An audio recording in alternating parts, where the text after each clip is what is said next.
And welcome to the next series in the section of the DSEI webinars. Today, we're joining us for a highly topical discussion where we're going to be turning our attention to cyber defence in a fully networked force.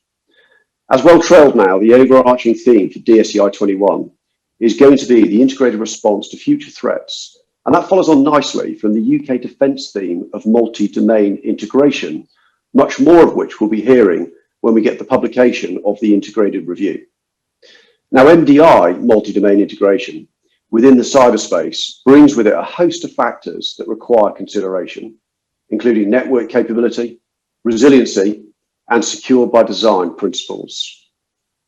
Today, we're going to discuss but some of the challenges to achieving a fully networked, safe and secure MDI across internal standards to the external threat envelope.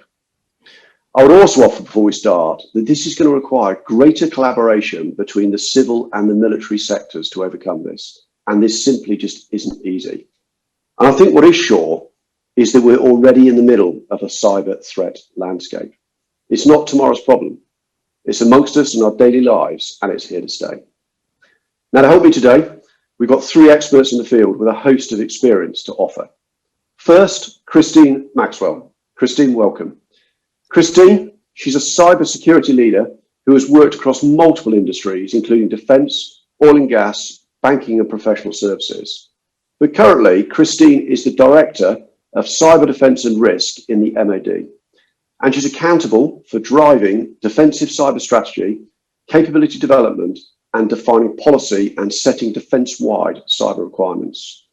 I think importantly, Christine, you're bringing your extensive experience working with boards and exec groups to the MOD in order to understand cybersecurity risk from a business as well as an operational perspective.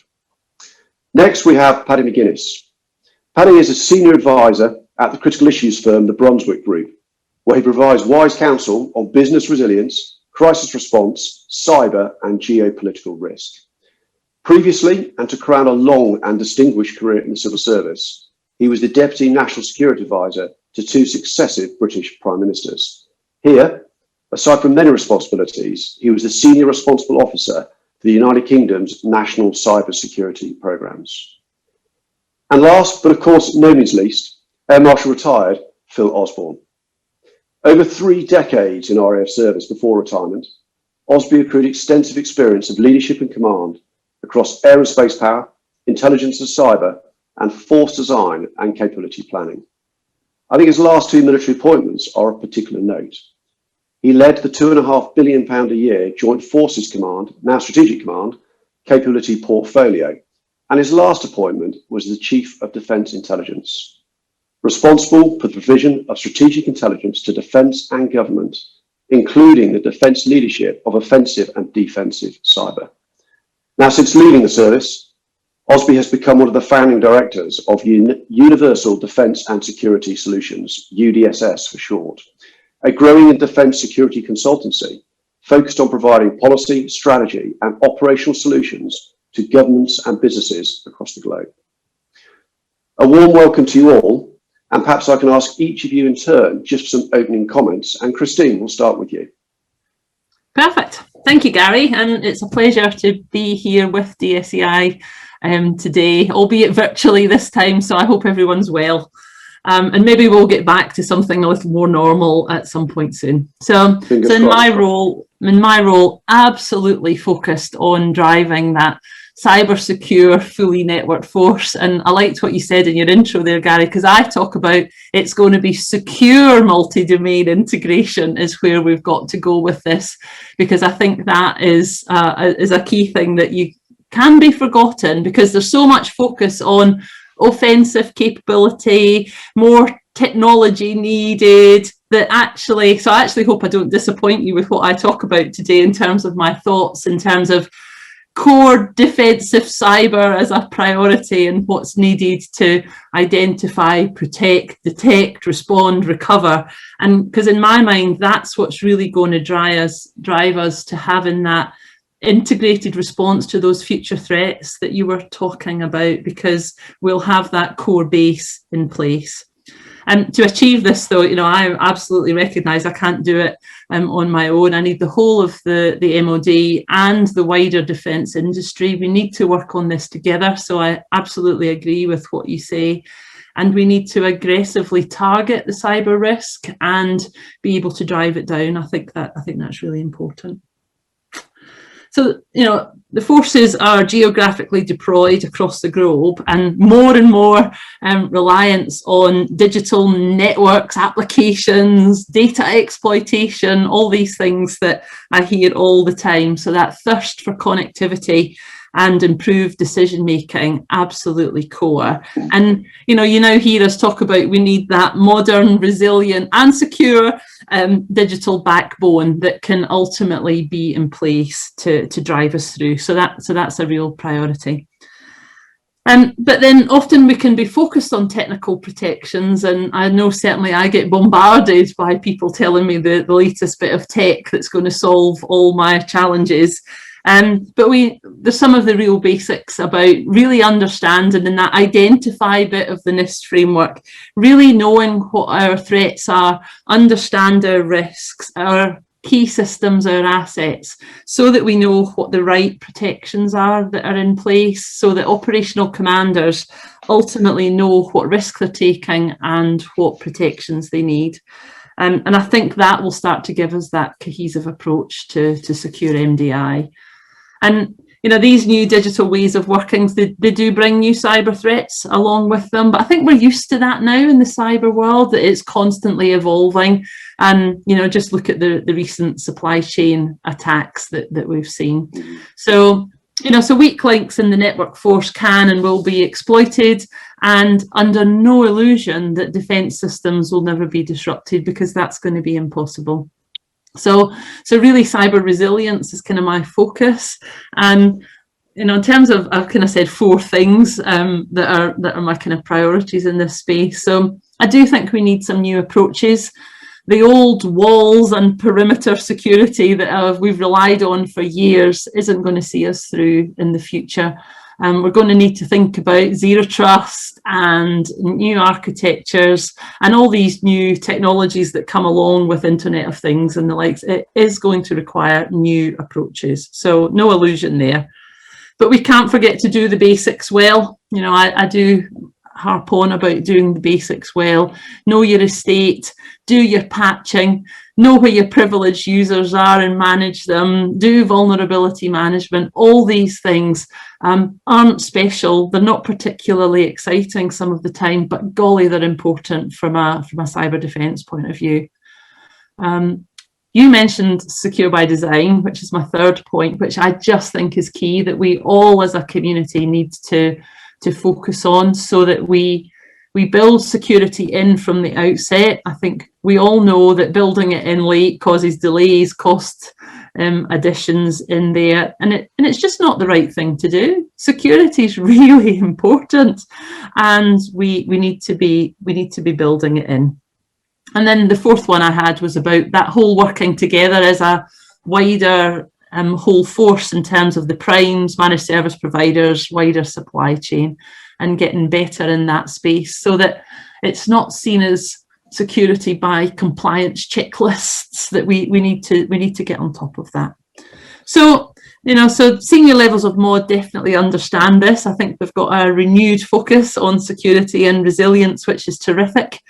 And it's that leadership and, widespread accountability that's going to be needed in order to ensure that we can achieve all of our objectives really going forward. So finally, I would say it would be remiss of me just not to say the kind of real multiplier that we also have, which is that what cyber aware people can bring to the equation. So it's absolutely not all about technology.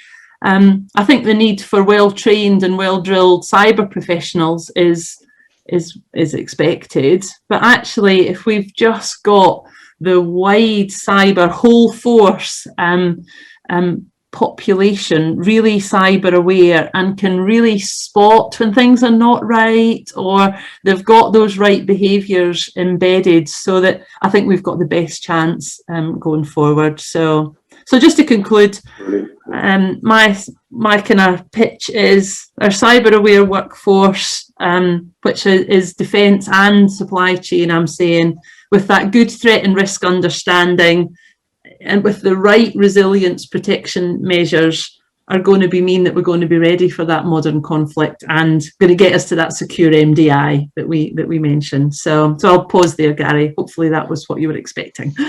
Yeah, Christine, that's really good. Thanks very much. And I take away a whole session from that, and we'll probably drill in some of it, particularly I think the training. We've seen STEM writ large in this country where we've recognised the shortage of engineers. But how well prepared are we with the growth in cyber? Maybe that's something we can turn to later. But Paddy, perhaps over to you to make the remarks, please. Well, how wonderful to follow Christine. I mean, first of all, to share her sentiment that it'd be nice to see you all in person and in better days. They're coming. But also because she's framed that, as have you, Gary, so beautifully with that seamless run from the civilian into the military and back again, which is very much, I think, what Christine represents kind of as a person. In the past, I mean, I speak really with two perspectives running in parallel. One of them is what I do at the moment, which is talking to mainly listed companies around the world, not just in UK, about their technology risk and resilience and how they manage major crises. And most of that is organizational, and much of it is the situational awareness and that aspect of the NIST framework that Christine referred to. Just simply understanding what is happening to you and how you deal with it, both quick events, crises, and slow events, the way in which you're evolving and developing and what you can do about it seems so important. And so that's one thing. The other thing, of course, is as someone who was deeply embedded in government thinking about this, both on the cyber security, but also on the offensive cyber part, including working with Osborn on occasion, and having had to take ministers through making decisions about how to respond to state and criminal, but sometimes state action against us and what it was appropriate to do. And I'm going to kind of bring that together a little bit because I think it has consequence. Now, in the past, there's been an issue, I think, with defence talking to itself. So there's been a lot of focus, of course, on doctrine. And in a way, the way you framed it today, Gary, takes us away from that, the understanding that you can't bound this within defence or even within defence and its supply chain and the many in the supply chain who are going to be with us when they watch this. But you've got to go far broader if you're going to deal with that cyber aspect and indeed the civilian underlying aspect of the whole of the MDI frame as it's laid out. I'm really pleased we're not doing that. We're talking about where the civilian role is. But I want to suggest to you that there's an issue of doctrinal alignment. I mean, as I was looking at the MDI paperwork, it reminded me a bit of those talks you go to. I remember I was educated by Benedictines, and I remember someone giving a talk, the rule of St. Benedict for business. And I kind of want to do MDI for the private sector and go and talk to them about what the consequences of this thinking are for them and kind of carry it across. But I reflect on this from my experience dealing with ministers as they confronted real world events or virtual world events that have happened to the United Kingdom, which arguably were in this national security defence space. And that is that there is a kind of seesaw. When we reach the point where we're seeing action in cyber, EMP, whatever it might be, that is kinetic or quasi-kinetic, then actually it's very straightforward to deal with that link between the military and the civilian, because we all align, it's the equivalent of when air power is used against us. We all align behind the fact that this is being used against us, and making decisions in that space and building resilience and dealing with the shortcomings in civilian supply chain or core defense vulnerability is very straightforward. The difficult thing is dealing with it when those quasi-kinetic effects haven't manifested itself, when you're dealing with this kind of grey area stuff that's been going on in a kind of undeclared war that we've been dealing with for some years now, and as the paperwork says, mainly from a kind of Russian perspective. And that's very difficult, see, because of us, and in particular business, and our political leaders don't have an experience of what it's really like for our network systems to fail. They occasionally get a hint of it. They see what happens in Georgia, in Ukraine with the power sector. They see this this toing and froing between Israel and Iran, so they get a sense of it. And they see when, financial institutions or others have difficulties with their network systems, and they see, what a little bit of disruption, what effect it can have, but they haven't internalized it. That affects their decision making, and it affects the way they think about the military and the role of the military in cyber defense. And all too often, I have seen a mindset amongst our political leaders where they imagine that we can fight our ways out of a lack of cyber resilience. So I have found myself in a setting with ministers, I won't say which, I won't say when their instinct, when our systems were shown to be vulnerable, was to strike. And when everyone else in the room said, we might want to think a little bit about our vulnerabilities at this point, because we haven't gone over the tipping point to the point where kinetic events have manifested, or quasi-kinetic events have manifested themselves, and therefore everyone's going to line up behind the fact there'll be more damage to our systems before this is resolved. Because at the moment, there isn't much tolerance of damage to our systems. And I think we have to have that shift in mind, and I think change the discourse slightly. And that takes me to my third thought, which is that, of course, defence and the capabilities we have in defence, including those which Christine looks after, are a key contingent capability. Whether or not it's signed up to, the reality is that in extremis, our political leadership turn to defence. I think that has profound consequence for the way that you conceptualise how you harden defence and its supply chain, and how you are demanding as defence of the civilians, so to speak. And that's of civilian leadership, but it's also of civilian corporations. You're going to be dependent upon power supply, communications, etc., as until we reach a point when we're in a war state, and then you may have to just rely on your own. And that it does feel to me like in the past there's been an inclination to load onto defence a responsibility for thinking about how we build cyber resilience as well as how we develop offensive capability, and that's been worrying in a way, because actually the systems we rely on as civilians are so complex. And, you need the market incentives, you need the regulation, you need government investment, and my word, you need communication around what is required of civilians for this purpose, beyond Christine quite rightly talking about what's required of your supply chain. So I suppose that loops me back to what is MDI for the private sector, and what should we be expecting from the civilian side? What should their understanding be? I think there are some really interesting aspects within it which can be carried across, and defence, in a sense, can talk in a different way because the way in which you framed it. You can talk in a different way to civilian company leaderships about the way they should be thinking and what their expectations should be, God forbid, should we reach a point where the seesaw shifts. So, Paddy, that's a fascinating insight. In particular, I pick up the awareness of the attack and the quasi-kinetic. It's easy when a bomb gets dropped on you. Because you can see it. There are areas in this grey area where actually it's sub-threshold. And I think as important is that we can defend ourselves against known threats in the in the kinetic domain. But the pace and the change is so quick in terms of the development of that we need to make sure that we ensure that we are keeping pace with those. Sorry, quick comeback from you, Paddy, and then move on to I want to come back because I missed one point I might have made, but I want to make it. Of course, defence, along with the high threat club, perhaps the intelligence agency, some other parts, you are the canary in the mine. Really serious attackers are going to come after you hardest. You are going to see the highest, people going after you are going to be at the highest level of technical capability. So what you can tell others in partnership with GCHQ and others about what is happening is an enormous boon. So your situational awareness is a key part of national defence. And the total awareness. That is a great segue to put us into a former Chief of Defence Intelligence. Osby, over to you for any remarks, please. As ever, I'm in awe of Christine and Paddy, less so you, Gary, clearly. And I should say I'm grateful for the opportunity to put a jacket on. How cool is that? It's a pleasure to be here. I suspect we could talk for hours. Luckily for you and others, we probably won't. I've probably only got a couple of three things to add to those opening remarks. I probably don't need to say, but well, you know, cyber is one of those things that's contributing to us changing the way we think about warfare.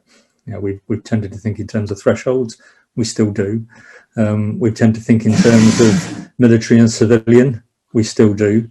And, you know, there are roles for different parts of society to respond to threats, and we'll know when those things occur. And we now know that's not how life is. And Christine and Paddy have covered a lot of that, especially against malign actors. We know who they are, but those malign actors know what we think. They know how we react, they know how siloed we are, they know how difficult it is for us to change quickly to that pace of change that you talked about.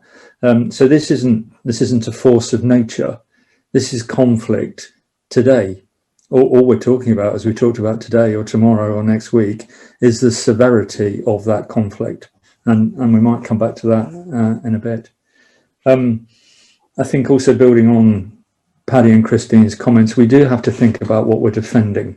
And I would offer that part of where the military's propensity to think about doctrine helps us is we do try to think through the root causes of why we take a position we do. I think we would all recognise that the threat surface we're talking about is huge. It's public and private. It's national and it's international. So our allies are part of our threat surface. And when we look at the role that industry plays today, not just in providing kit that the military go and use, but providing capability, whether it be communication, space, information capabilities, then more and more industry are a part of the front line. They are a part of that threat surface. That threat surface isn't something that arrived today. I think the US recently assessed that they've got about $1.7 trillion worth of equipment that needs still to attend to basic cyber resilience and cyber defense capabilities. So this is equipment and people that are 40 years plus old that need to be at a similar standard to those things and people that are coming into service today. Same is true, I guess, of the industrial sector and things like SCADA systems. So there's something about the threat surface being huge, but not in terms just of the participants in it, but the depth of their involvement and the legacy of their involvement. And I would offer, therefore, that perhaps in all of this, there's something about cyber resilience which relies on the totality of that threat surface, recognizing that it is the threat surface. The totality of all of the elements, recognizing they're just as vulnerable as that canary in the coal mine, should I say. I would offer the vulnerability of the many different levels in the F-35 supply chain is actually just as important as the F-35 mission planning system and all of the cyber protection we need to put around that. So that totality of threat surface, recognizing that it is the threat surface, I would offer is probably the most important element. The other point I guess I would also make is we can't afford not to look at this problem as a single point on a continuum of conflict. The things that used to really worry about me were not just the threats that we saw as they manifested themselves today, but actually what threats are being pre-positioned for a time when we are on a different point on the spectrum of conflict. The last time you want to find that your operational logistics chain doesn't work is when you really want to use it in anger. So it's the threat, not just in terms of how it presents itself today, but the contingent threat that you may be having to protect against in the way that it might manifest itself tomorrow. Gary, thank you. Osby, that's fascinating as ever. Severity of conflict, really important point there in terms of, where are we going to go in the future? Where are we today? I guess the analogy in terms of hardening the network, it's, if you drive a road car that's from the 60s or 70s, you don't have to put a seatbelt in it. You don't have to have tax, etc., etc. You can't have that same approach to cyber. Doesn't matter whether you're an old style business that's been going for decades. You have to be as resilient to earn your place in that supply chain because of those modern cyber threats that are coming your way. And it's just, that is without exception. I think that's fascinating. Your point on doctrine, the military, we have our own Defence Concept and Doctrine Centre, which stares down the eye of the future trends and analysis. And maybe it's something that for a wider exploitation across all government departments, I think will be really useful, because this problem's been coming. We all know this problem's been coming for some while. I think if I can, what I'd like to is just, Christine, perhaps ask you a question. It kind of plays back into your SQEP question, your CT qualified and experienced people, right from the start of this, is, it's pretty clear that we have had a number of attacks by nation state actors against private industry, and cyber warfare absolutely blurs the line here between industrial hacking and national defence. What have we got to overcome to get a really true integrated approach to this? And I think part of it absolutely stems from education and awareness, but over to you, please, on what you would offer there. So I do agree with you that, education and awareness plays a part. I think there's lots of things that we could do in that space. Solar winds has just been a really interesting incident to have a look at in that respect. And, that one to me has, maybe this is just because it's top of my mind, I think we need to have some more integrated incident management processes to recognise, what Osby was saying in terms of recognise that threat surface and how we're going to work together to protect. So actually, it was a bit of a palaver that we went through in terms of joining up mod and industry through that process. I think we could do a lot in that space, and I think we could exercise better together as well in terms of being more prepared for these things happening as well.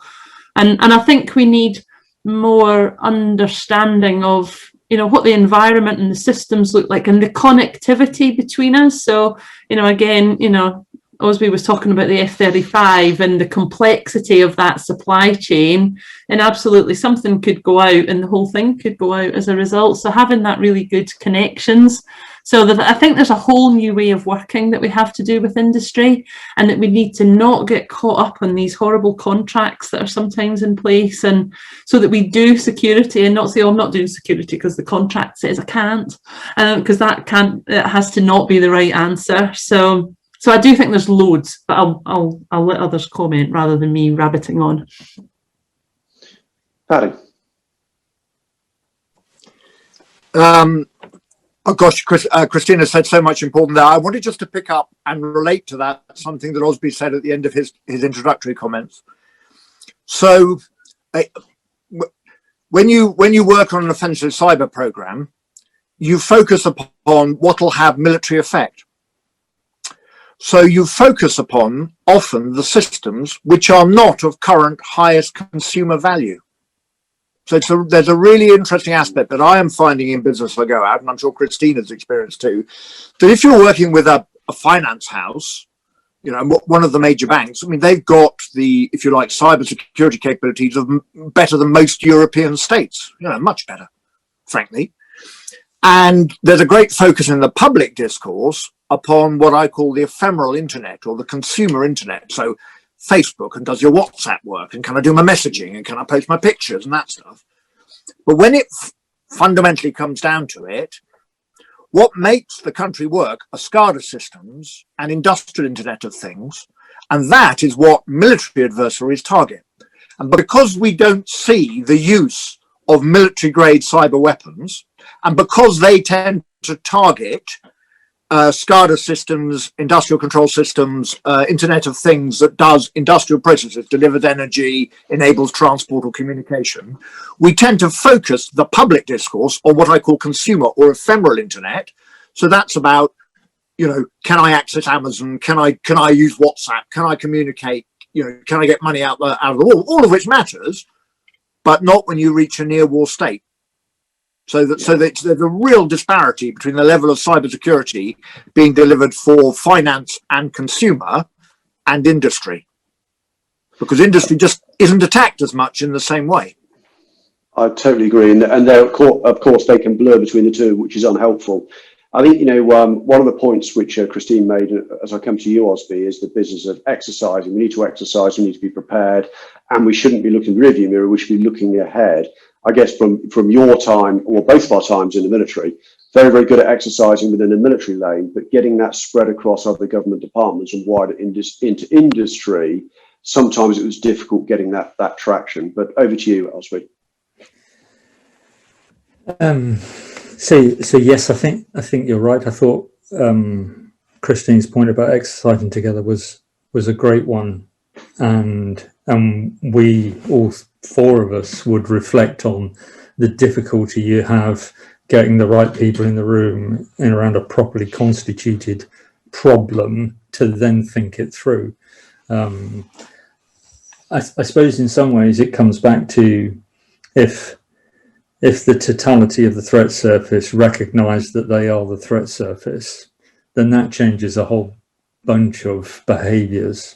I mean, you start with, hang on a minute, shared risk must mean a shared responsibility. So it's things I should be doing rather than the things I'm told to do. It's the points we've mentioned previously about compliance. But we can only expect individuals and organisations to be a part of that shared risk approach if they've got the information available to them to appreciate what the risk is. And, I'm putting to the side an assumption around education. The last 12, 18 months, from my perspective, looking at defence and government from the outside has been fascinating. And there have been a number of occasions as part of an SME and working with other SMEs where I would reflect that the rules I insisted on putting in place are a complete challenge to the way that SMEs work. That you have to do this, you have to do that, which from the inside looking out are absolutely the right thing to do, but from the outside looking in actually is still remains quite a difficult bar to get over. So I would offer that perhaps there's something around facilitating the whole force to act as a shared part of that risk and therefore to take shared responsibility might be something for us to think about. I think certainly we need to be much more open on the threat.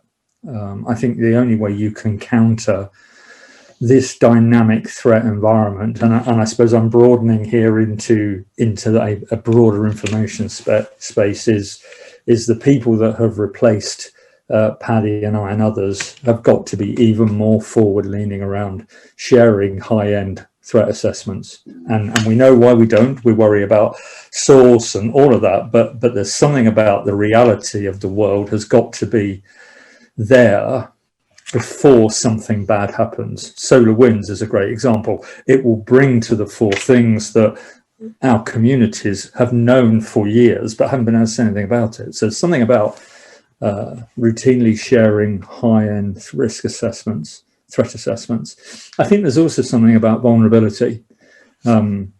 It's a very brave organisation that talks to another organisation that it wants to work with and says, I'd love to work with you. Let me tell you how vulnerable I am.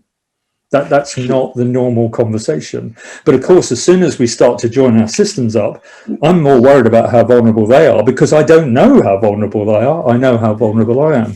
So there's something here about, and I think government has got to take the lead on this, providing the space where people can routinely share their vulnerabilities, the things that are most sensitive to them, I think is going to be a real hurdle to get us over, to get us to a point where we share risk, because we can only share risk if we understand it, and we can only understand risk if we understand shared vulnerabilities.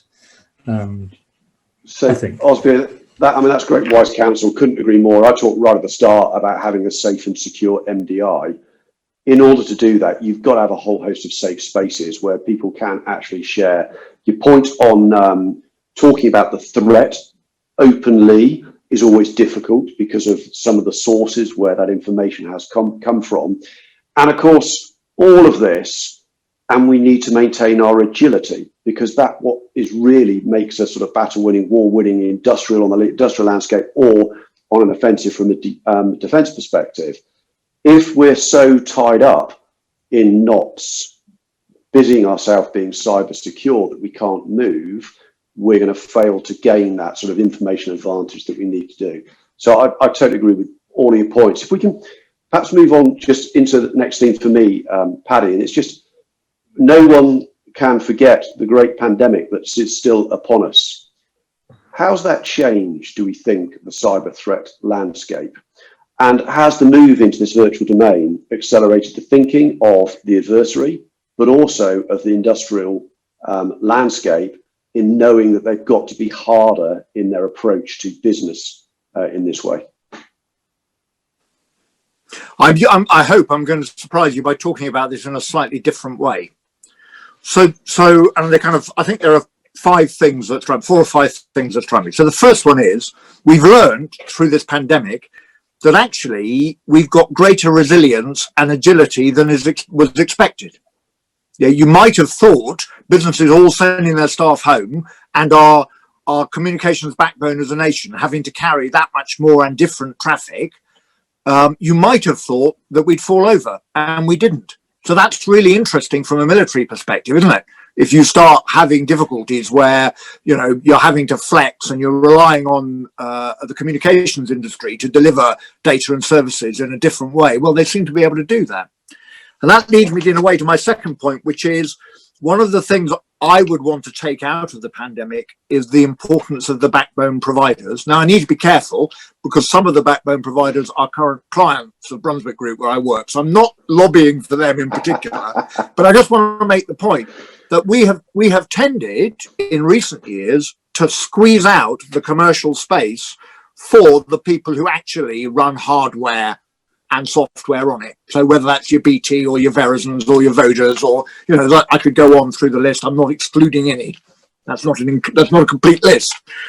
And we tended to charge them a fortune for the spectrum, and then have over-the-top providers, mainly from the United States, but not only, who can sweep off a whole load of the consumer money, and then we regulate the hell out of them.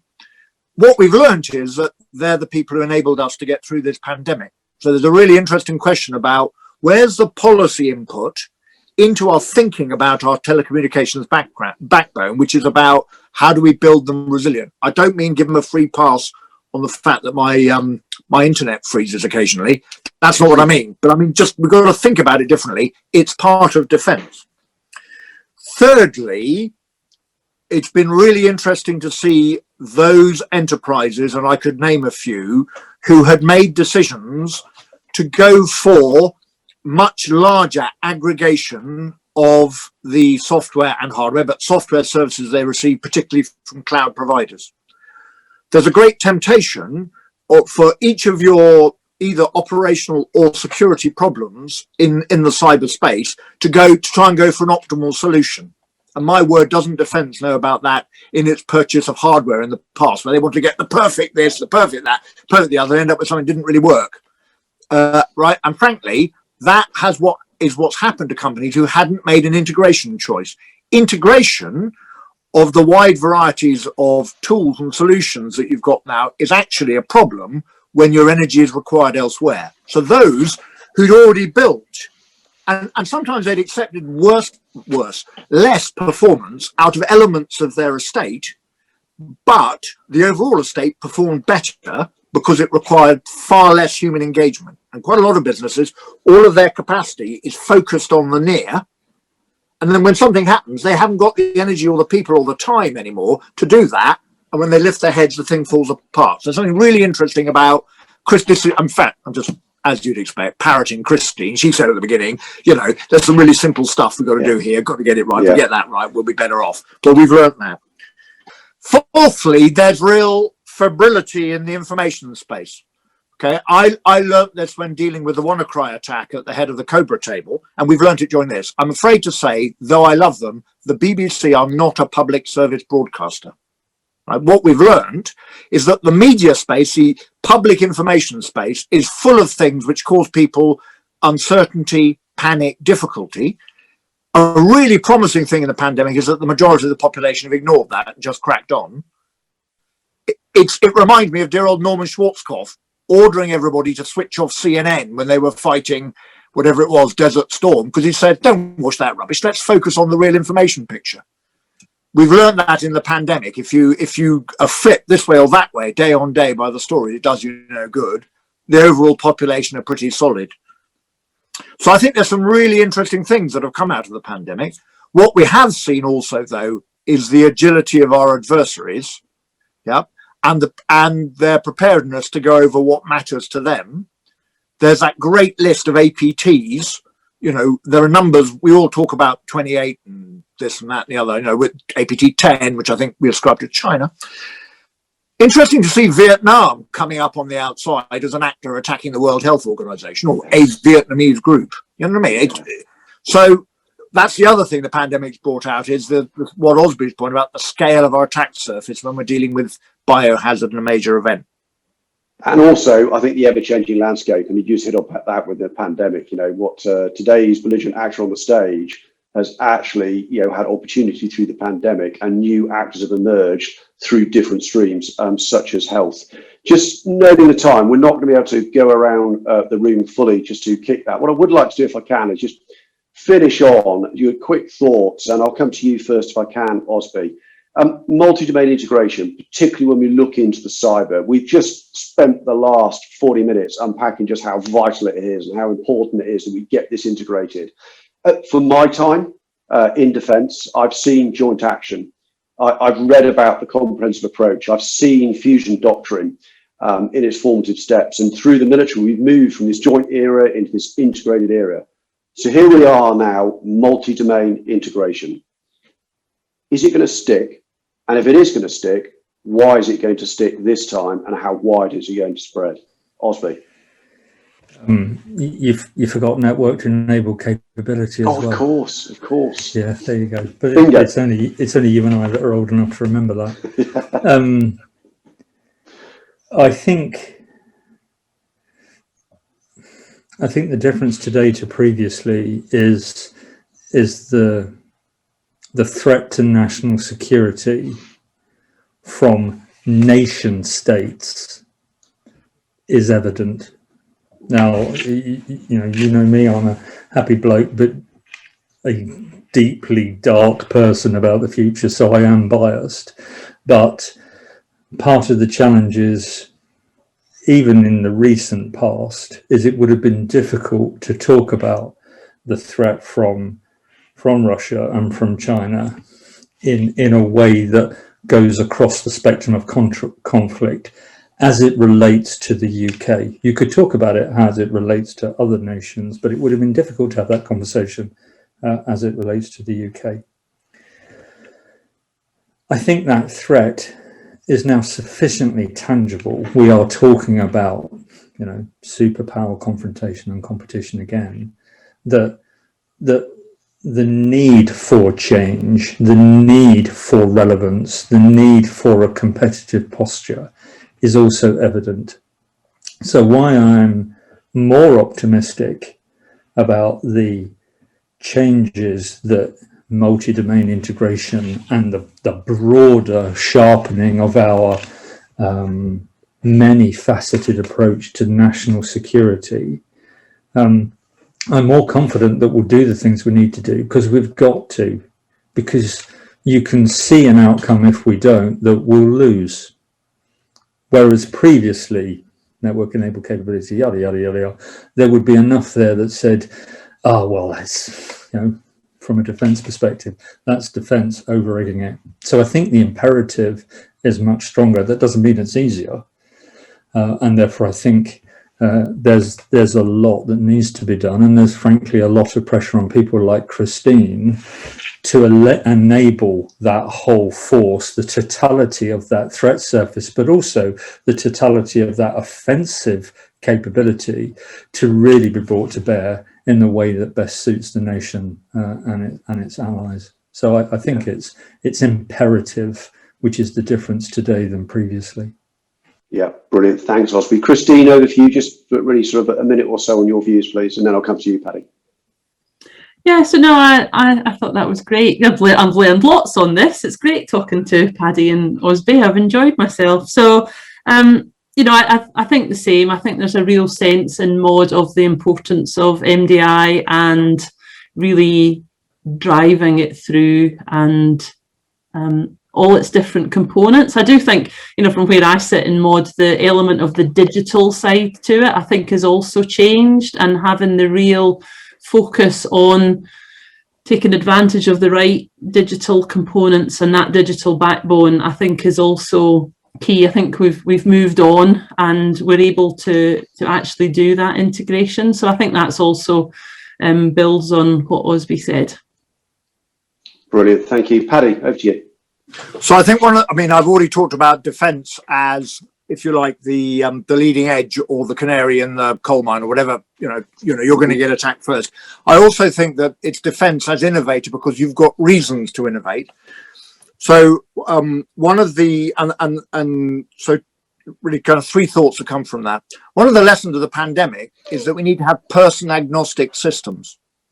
We were going to lose great chunks of we already are seeing it. We lose great chunks of our workforce because they have to isolate or fall ill. If we rely on particular individuals to do a particular thing, or groups of individuals, that's not a reliable system. First thought. Second thought, Osby was talking about the pooling of our understanding in order to ensure that information advantage. That's got to be done at machine speed. Yeah. A human being in the chain, no use. Really, so you've got to get them out. And thirdly, my word, you're going to do an interesting thing in defence as you do MDI, because the additional resilience you get from the interplay between space and cyber and geography is phenomenal. If you got those elements, and not many people have all those elements, and you can bring them together. So you can bring a different kind of resilience, whether that be about, how well you can encrypt and move data, or how well you know where you are or where your devices are, or all of that other stuff that you can do in a different way, or whether or not you can have a common information picture wherever you deploy. There's a whole set of things you can do. You're going to be at the cutting edge. You're going to lead the rest of us into it. Person agnostic, machine speed, space dependent. Paddy, that's fascinating. I'm afraid it's time for us to draw stumps. I think we could continue the discussion all afternoon. My task, apparently, is to summarise. For those viewers who have just fast-forwarded to the end of this presentation, hoping for a succinct summary of everything we've just talked about, I'm afraid you're going to have to watch the whole presentation. But it's well worth it. I mean, this is just immensely protein-packed over the last 40, 45 minutes. So thank you very much indeed. I think what I would say, the cyber challenge is here. It's here to stay. It's a threat that's real. And we've got to start to learn to live with it and harden ourselves and prepare for what is coming downstream. We've got to be secure by design. We've got to build those resilient networks. It's a great phrase. What's it actually mean? I'm quite heartened that what we haven't discussed once in this webinar, we haven't used the phrase, the grey zone. We've talked about grey activity, but not the grey zone. The grey zone seems to be the great excuse that if you don't really know where it sits, just put it in the grey zone. The fact is, as we've really unpacked today, we've got to have an integrated approach. It's everybody's job, everybody's responsibility across the landscape to get this right, from the small component in the supply chain right up to the top of government. Everyone has got their part to play across the UK's defence, security and whole infrastructure. It's a big problem. I think I would also point to the words that I've heard. I've heard educate, I've heard prepare, and I've heard be proactive. And I think with those three sort of phrases alone, that helps us lead into this total approach that's needed across the whole landscape.